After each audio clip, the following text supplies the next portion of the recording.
On this week's episode of What's Up Weekly, it was quals weekend for the Little 500 and teams took to the track in preparation for next month's big race. We'll have that recap. And an IU student recently competed on the game show Jeopardy! Hear from her about the once-in-a-lifetime experience. What's Up Weekly starts now.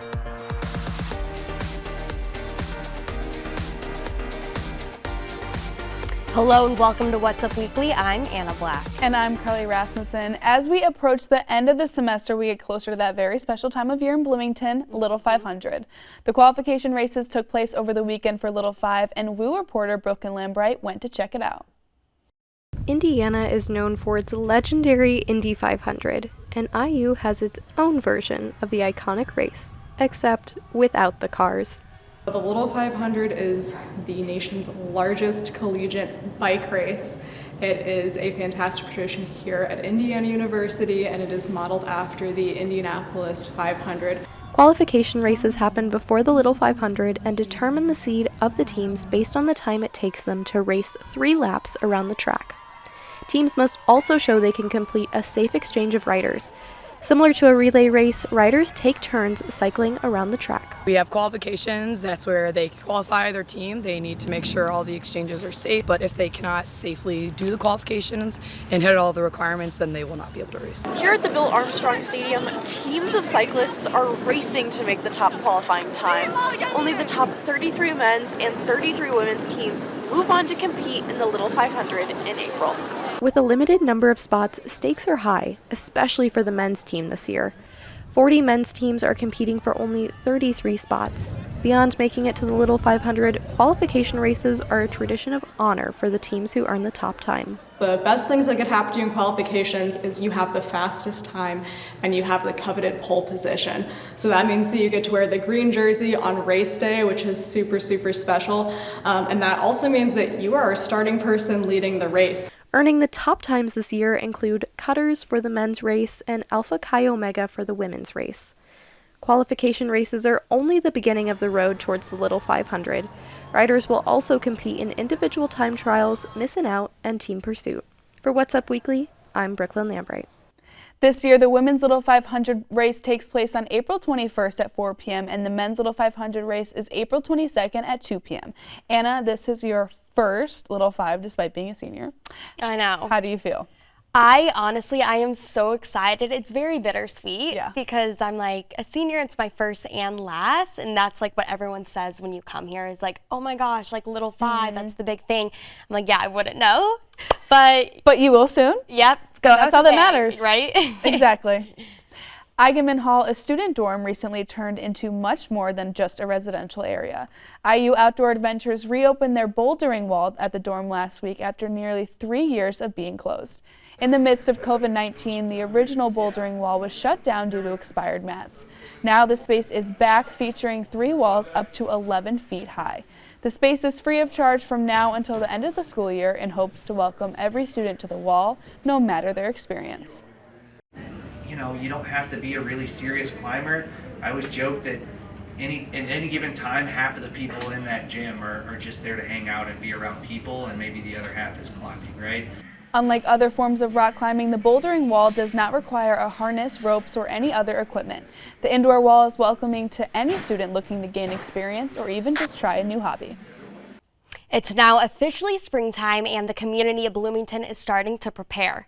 The Neighborhood Planning Project Committee got started with their annual Planting Festival Day. What's Up Weekly reporter Shelby Brown tells us more about it. Take a look. This past Saturday, the Neighborhood Planting Project held their annual Planting Festival Day. The Neighborhood Planting Project is an organization that coordinates bulk tree orders and offers these trees up to people within the community. It is their 7th year of having this organization, and by the end of the season, they will have given away 71,000 trees. It's the time that I see the most members of my community, and it's really nice to just be able to connect with people at the start of sort of the growing season and gift them something and connect and say hi. This organization has 2 main goals that they would like to achieve. The first being that they want to increase food density within the community. Their second goal is to teach people how to plant trees and why food-bearing trees are important. Having a really strong local food shed is really valuable, just to make sure that people always have access to good food. And I also think that it's a really wonderful opportunity for community members to get to know each other. Every year, the Neighborhood Planting Project has been growing more trees by receiving more donations and giving away more plants. I'm here with Gabriel from the Neighborhood Planting Project, and he's going to explain the process that people go through as soon as they arrive at this organization. Hi there. Yeah, so when they arrive, they check in at our front table and they say, "Hi, my name is Gabriel. I ordered 5 American plum and 6 redbud," or whatever else they ordered. So, if you're looking for a way to get involved with the community and nature itself, the Neighborhood Planting Project would be a great place to start. For What's Up Weekly, I'm Shelby Brown. So if you want to get more involved with nature or maybe one day start your own garden, the Neighborhood Planting Project has you covered. IU's very own Audrey Sachivi returned to compete on Jeopardy earlier this month, but it wasn't her intelligence that caught the media's attention. It was her interesting and surprisingly controversial hobby. Millennials, Gen X, and baby boomers took to social media after Sachivi confessed on the show she enjoys collecting old things, such as CDs and DVDs. One Twitter user wrote, quote, "These kids make me feel very, very old." I'm kind of an old soul, so I've been collecting some things that are kind of obsolete now. I've been collecting records, CDs, and DVDs. I just got a new DVD, and I'm really excited about it, but I miss my childhood a little bit, I guess. Sachivi appeared on the 2023 high school reunion tournament, which featured teen tournament contestants who competed back in 2018. She finished in second place for the night with a total of $15,401. Still ahead on What's Up Weekly, we're celebrating Women's History Month. We will be joined in studio by a member of Women in Business. Stay with us.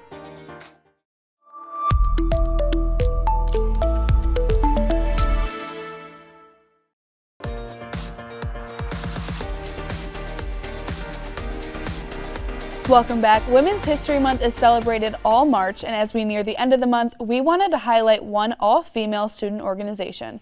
That's right. Joining us in studio today is Paige Feeder, an IU junior and member of Women in Business. Paige, thank you so much for coming in. Absolutely. Thank you so much for having me. Of course. Well, can you tell us a little bit more about the organization and what you all do? Yeah, absolutely. So Women in Business, also known as WIB, is really an organization that's all female and is really organized to promote, the personal and professional development of women, and it's focused on inclusion and empowerment. So we do that in a variety of ways through our different structures, and really allow everyone to get involved so that they can have that impact. Awesome. And what does that involvement look like? Yeah, so the structure ranges, so we start with a president, and then underneath that is 5 vice presidents, and then 17 committees under those vice presidents. So within all of those different positions, every single member of the organization has an active role, whether that's an associate, a director, or one of those VPs or that president. So everyone's able to do something, whether that be interacting with our corporate partners, attending events, being involved in our mentorship programs, social events, all of the above, but really gives everyone an opportunity to kind of make their own journey. That's incredible. Yeah, and you said something about like a mentorship program. So how are your members supported and mentored throughout this program? Yeah, so one of those 17 committees is a mentorship committee. But outside of the formal mentorship, there's a lot of informal things that we do. So everything from, the directors that you have as an associate, really challenging you and supporting you as you move through the organization, all the way down to just having those people who are really pushing for you, whether that be in looking for that next internship, in taking that next step in the organization, or even just in scheduling your classes. I think one of the most unique things about WIB is that every single person is really there to support one another. And that's one of the biggest pillars, and really kind of founds the organization around that mentorship. Yeah. So would you say that's your favorite thing about the organization, or what is your favorite? I mean, yeah, my favorite thing is definitely the people. If I were to choose one organization out of everything I'm involved in, it would by far and beyond be WIB, just because everyone there is so supportive and the energy is just so uplifting. It's one of those places where you can just genuinely tell not only is everyone committed, but everyone's there because they love one another.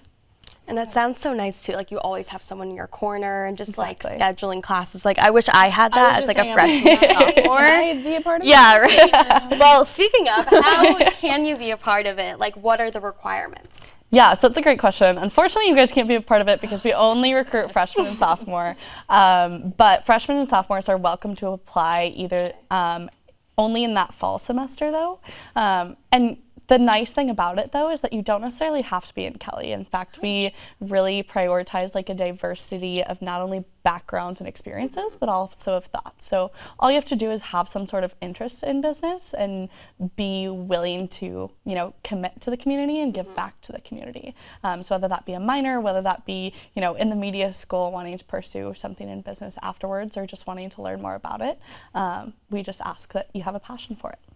So let's maybe rewind a couple years. Just go back a little bit. Yeah, literally. Well, thank you so much. It sounds like an incredible organization. Absolutely. Thanks for having me. Of course. Still to come on What's Up Weekly, Austin Rubin and Simon Mayer are back for another Bloomington Brief. Plus, we have this week's trending topics. Stay with us.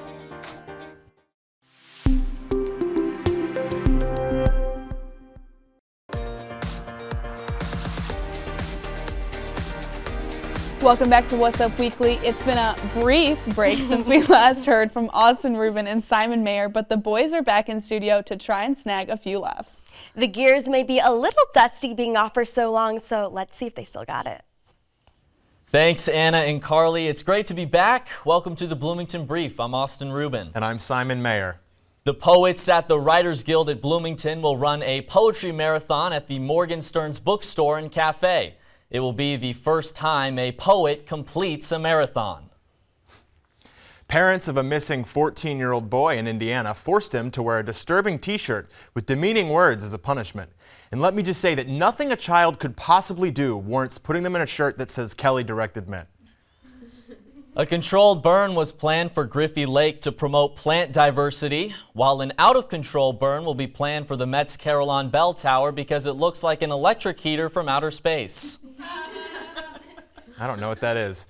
The Silicon Valley startup Accessible says that the way you talk can indicate early signs of Alzheimer's. Some common phrases to look out for include, "What do you mean you're my son?" And, I don't know, I forgot the last example. Dennis Rome will return to IU as the newly named Chancellor of IU East. Chancellor? What, does he manage a group of stormtroopers or something? All right, fine, but look out in your inbox for a newsletter titled Written by Supreme Lord Witten. Russia has stated that the reason that they've rerouted all of the oil that they would have sold to the West is so that they could increase trade with friendly nations, like Thneedville in Zootopia. I can't believe there's more. An exotic cat at the Cincinnati Zoo has tested positive for cocaine. Zookeepers suspected this after noticing the cat acted mad chill and a Phi Delta sticker posted above his cave. Right on, I like it. Missed. A new study indicates that marijuana has special risks for older people, which is terrible news because my grandpa was finally starting to chill out. I'm just kidding, he's dead. And that's this week briefed. Happy Women's History Month. Anna and Carly, back over to you.